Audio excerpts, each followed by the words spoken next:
Salam. Today we're going to be making a fun street snack, Pani Puri.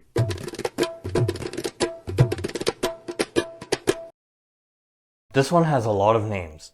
Pani Puri, Golgappe, Fushka. They all function the same though. Make a hole in the puri, add stuff inside, dunk it into a flavored water, then eat it in one bite. You're going to need one Golgappa box.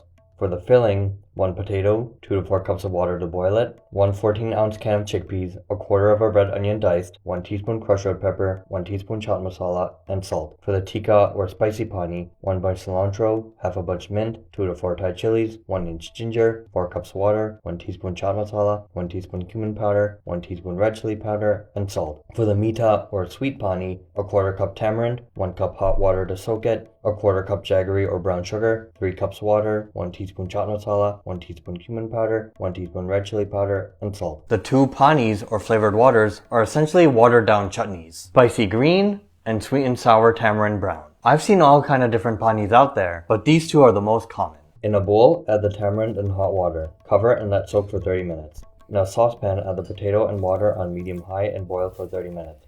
Take out, then peel and dice. In a bowl, add the potatoes, chickpeas, red onion, crushed red pepper, chaat masala, salt, and mix.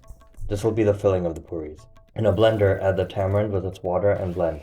Drain out after. In a saucepan, add the tamarind and jaggery on medium-high and bring to a boil. Then turn to medium-low and simmer for 5 minutes as the jaggery melts. In a bowl, add the tamarind, water, chaat masala, cumin powder, red chili powder, and salt, and mix to make the Meetha Pani. Then refrigerate. In a blender, add the cilantro, mint, Thai chilies, ginger, and water and blend together. Pour into a bowl, then add chaat masala, cumin powder, red chili powder, salt, and mix to make the Teekha Pani, then refrigerate. When you're ready to eat, make a small hole in the golgappe, add the potato chickpea mix, then dunk into the tikka or Meetha Pani. Bismillah. Ah, dang it. I have a small mouth and it makes a mess everywhere. But that's a part of the experience. Let me try again.